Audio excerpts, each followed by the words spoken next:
Ini bukan Quran, bukan buku doa-doa, bukan kitab kuning yang biasa dibaca di pesantren. Percaya atau tidak, buku ini dibaca oleh Galileo Galilei, Johannes Kepler, René Descartes, sampai Leonardo da Vinci. Judul aslinya dalam bahasa Arab adalah Al-Manazil, tapi kemudian diterjemahkan ke bahasa Latin menjadi Book of Optics. Ini adalah buku sains paling berpengaruh dalam sejarah sains di Eropa, bahkan seluruh dunia dalam bidang optik. Tanpa buku ini, mungkin sekarang tidak ada yang namanya kamera. Menariknya, buku ini usianya lebih dari 1000 tahun, tapi sampai sekarang masih relevan. Amazing is that we, all around the world, we talk about Newton as being the father of optics, and yet here we are, 1,000 years ago. Siapa penulis buku ini? Orang Barat menyebutnya Al-Hazen, sebutan Latin untuk Al-Haytham. Ya, beliau adalah Ibnu Al-Haytham, seorang ilmuwan muslim di abad ke-11, di mana ketika itu Islam sedang dalam masa keemasannya. Orang Barat menyebutnya the Islamic Golden Age. Allow me to introduce Ibn Al-Haytham, a great scientist whose ideas led to the invention of the camera. You invented the camera? Mungkin bagi kalian, Ibnu Al-Haytham bukan siapa-siapa. Bahkan banyak muslim yang tidak kenal beliau. Tapi di Eropa, beliau sangat terkenal, disejajarkan dengan Galileo dan Newton, karena beliau adalah peletak dasar ilmu tentang cahaya. Sehingga Ibnu Al-Haytham disebut sebagai The Fathers of Optics. Karena itu pada tahun 2015, UNESCO pernah mengadakan perayaan The International Year of Light untuk mengenang 1000 tahun karya Al-Haytham. I am pleased to partner with the international organization 1001 Inventions to launch the World of Ibn Al-Haytham Global Campaign to promote light science for the benefit of all. A groundbreaking scientist from 1,000 years ago, the life and work of Ibn Al-Haytham have never been as relevant as they are today. Salah satu temuan Ibnu Al-Haytham yang paling merevolusi pandangan sains dunia ketika itu adalah bagaimana beliau menjelaskan cara mata kita bekerja. Sebelum adanya beliau, para ilmuwan Yunani seperti Plato dan Euclid percaya bahwa mata mengeluarkan semacam sinar ke arah objek untuk bisa melihat. Hal itu kemudian dibantah oleh Ibnu Al-Haytham. Justru matalah yang menangkap patulan cahaya sehingga kita bisa melihat.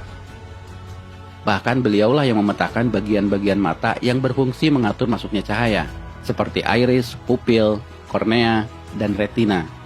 Temuannya ini bukan sekedar teori, Ibnu Al-Haytham membuktikannya dengan eksperimen. Bahkan eksperimennya yang bisa dibilang cukup sederhana ketika itu, menjadi dasar bagi penemuan kamera zaman sekarang, yang pada saat itu disebut kamera obscura. By the way, tahukah kalian, kata kamera berasal dari bahasa Latin yang artinya ruangan. Sedangkan obscura artinya gelap.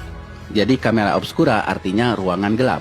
Dinamakan seperti itu karena Ibnu Al-Haytham melakukan eksperimennya di ruangan gelap saat beliau di penjara. Beliau di penjara karena penguasa Mesir pernah memanggilnya untuk mengatasi banjir sungai Nil. Namun usahanya dianggap gagal dan sang raja marah, lalu memenjarakannya. Tapi saat di penjara inilah justru jadi momen bersejarah bagi Ibnu Al-Haytham dan bagi perkembangan dunia sains modern. Salah satunya adalah penemuan kamera obscura. We have a beautiful view of a nice church just outside the window here. Now, if I close this blinds, through this pinhole I created in this blind, I'll be able to capture an image of this church on this transparent screen. However, it's an inverted image, as Ibn al-Haytham explained and demonstrated.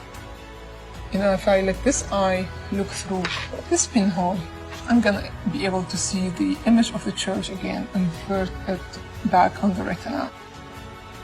Kalau menurut kalian temuan Ibnu Al-Haytham ini biasa saja, perhatikan bahwa Ibnu Al-Haytham bukan sekedar menjelaskan cara kerja mata, tapi sifat dari cahaya itu sendiri.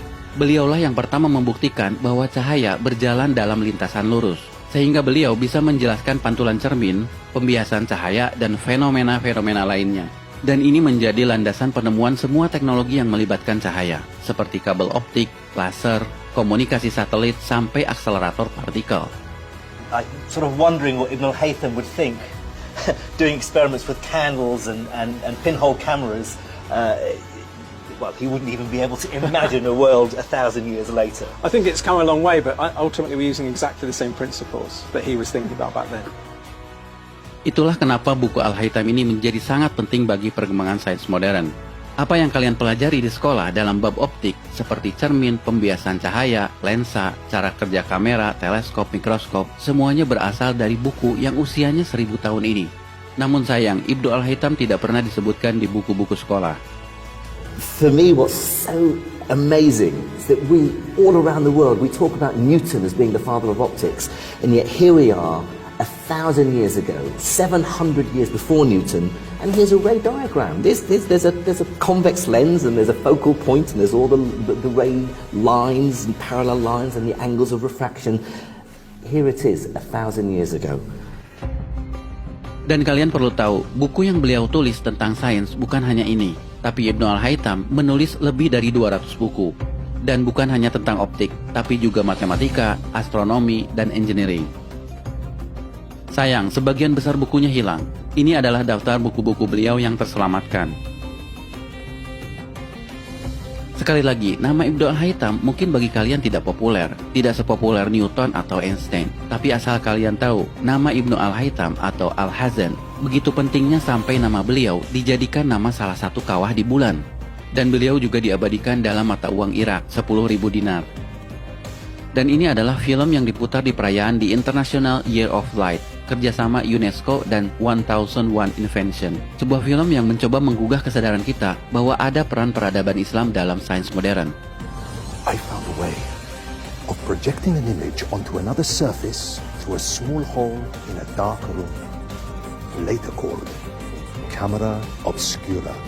Abbas ibn Farnas. He dared to dream about flying 1,000 years before the Wright brothers. Nah guys, dalam momen Ramadan ini, mari kita merenung. Jika kalian seorang muslim, tidak melulu harus pandai dalam urusan agama. Ibnu Al-Haytham adalah contoh bahwa seorang muslim juga bisa berperan dalam kemajuan peradaban dunia dalam ilmu pengetahuan. Karyanya melampaui batas agama, batas negara, bahkan batas waktu. His book changed everything, and he's regarded by many as being the father of modern optics. In fact, I'd go further than that and say he was the greatest physicist in the 2,000-year span between Archimedes and Isaac Newton.